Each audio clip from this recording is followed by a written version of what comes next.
नमस्कार दोस्तों, हमारे YouTube channel MS student choice में आपका स्वागत है। पिछली वीडियो में हमने आयत व वर्ग के बारे में बात की थी। आज बात कर रहे हैं क्षेत्रमिति 2D का पार्ट है, एक वृत्त। चलिए तो ये एक वृत्त है, इसकी ये परिधि है, परिधि को हम परिमाप कहते हैं। ये इसके बाउंड्री इसे हम परिधि कहते हैं, इसे हम परिधि या परिमाप कहते हैं। ये वृत्त का केंद्र है C, ये वृत्त की व्यास है D, ये वृत्त की त्रिज्या है।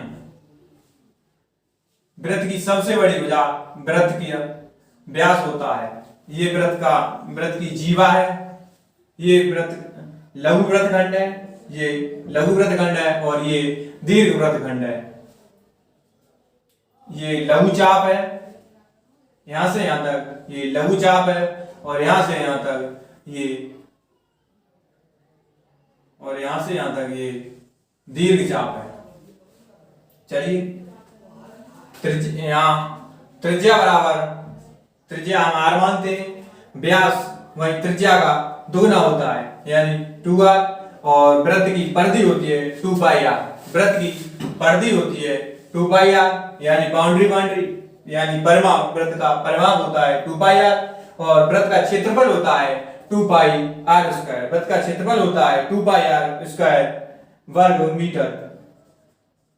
मीटर में हो चाहे कोई, लेकिन वर्ग मीटर में होगा। और भाई वृत्त की यहाँ पाई बराबर होता है 22/7 रखते हैं यहाँ। और जीवा परिधि और परिधि से जीवा होती है। परिधि से मिलाने वाली सरल रेखा को जीवा कहते हैं। परिधि से मिलाने वाली सरल रेखा को हम जीवा कहते हैं। परिधि से परिधि को मिलाने वाली सरल रेखा को जीवा कहते हैं। और वृत्त की सबसे बड़ी जीवा वृत्त का व्यास होता है। वृत्त की सबसे बड़ी जीवा वृत्त का व्यास होता है। वृत्त का व्यास त्रिज्या का दोगुना होता है, जो केंद्र से गुजरता है। ये केंद्र से गुजरता है। त्रिज्या व व्यास में संबंध होता है, त्रिज्या बराबर होता है व्यास का आधा या अर्धव्यास, व्यास का आधा या अर्धव्यास। और वही व्यास बराबर होता है 2 इंटू त्रिज्या यानी त्रिज्या का दोगुना। चलिए तो अर्धवृत्त पर बात करते हैं। ये अर्धवृत्त है। अर्धवृत्त की त्रिज्या को हम r मानते हैं। अर्धवृत्त की त्रिज्या को हम r मानते हैं। ये वृत्त होता है, उसको अगर जीवा वृत्त का जो व्यास होता है वो वृत्त को 2 भागों में बांटता है। उन दोनों भागों को, ऊपर का भाग और नीचे का भाग, दोनों भागों को अर्धवृत्त कहते हैं। हम किसी भी भाग ले सकते हैं, वो अर्धवृत्त ही बनेगा। ये अर्धवृत्त की त्रिज्या r होती है, इसका व्यास भी 2r होता है। इसकी परिधि है πr प्लस एक ये r 2r होता है। यहां से हमने r कॉमन ले लिया तो इसकी परिधि निकली r कोष्टक पाई प्लस 2 या 36/7r। यह परिधि होती है 36/7r। अर्धवृत्त की परिधि 36/7r। क्षेत्रफल होता है πr²/2 वर्ग मीटर। ये सभी मीटर में होते हैं।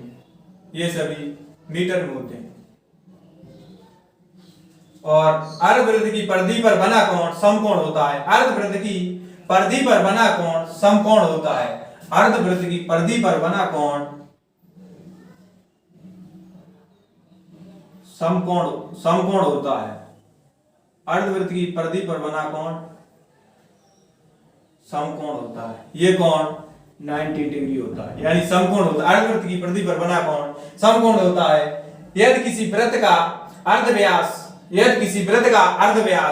यानी त्रिज्या, अर्धव्यास का मतलब होता है त्रिज्या, n गुना बढ़ाते हैं तो इसका क्षेत्रफल n² गुना बढ़ेगा।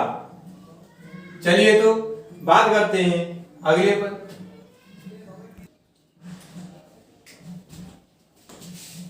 ये है त्रिज्यखंड सेक्टर, ये भी वृत्त का एक भाग होता है। त्रिज्यखंड या सेक्टर, वृत्त में दो त्रिज्याओं से बने खंड को हम त्रिज्यखंड कहते हैं। वृत्त में दो त्रिज्याओं से बने खंड को हम त्रिज्यखंड कहते हैं। ये एक त्रिज्यखंड है।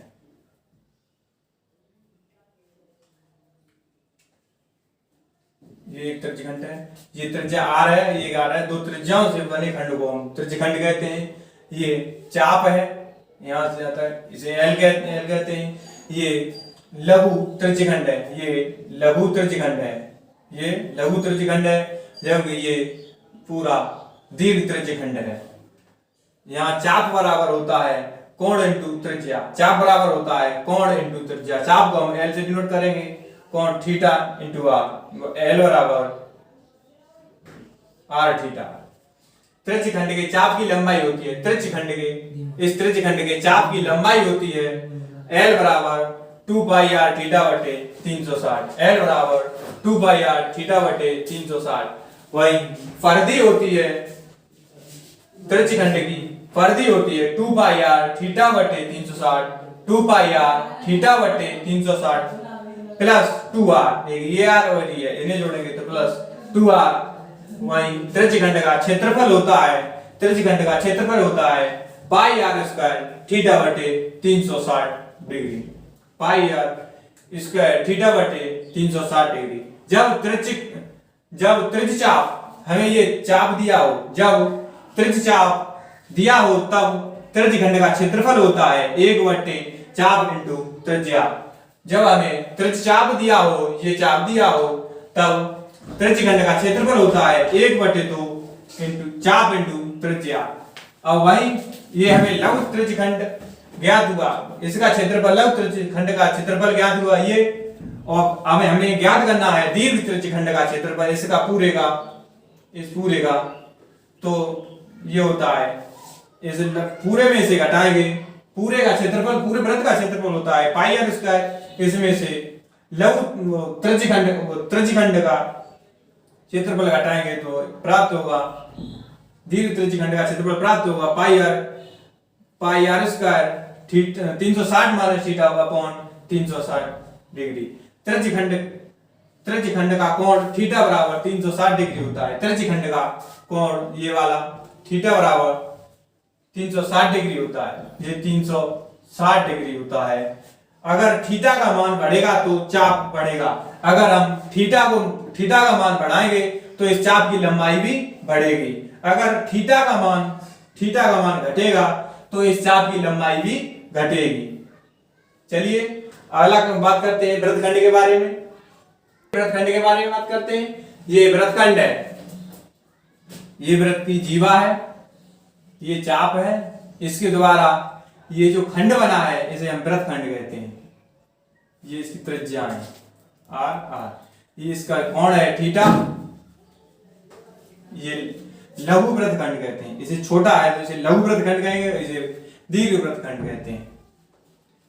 वृत्तखंड की परिधि होती है जीवा प्लस चाप, वृत्तखंड की परिधि होती है जीवा प्लस चाप। जीवा दे रखी होती है, चाप होता है 2 पाई आर थीटा बटे 360 डिग्री, और वृत्तखंड का क्षेत्रफल होता है पाई आर स्क्वायर थीटा बटे 360 माइनस 1 बटे 2 आर ये वाली और ये वाली into r into sine theta sine theta. तो क्षेत्रफल होता है पाई आर स्क्वायर थीटा बटे 360 माइनस 1 बटे 2 r square into sine theta. और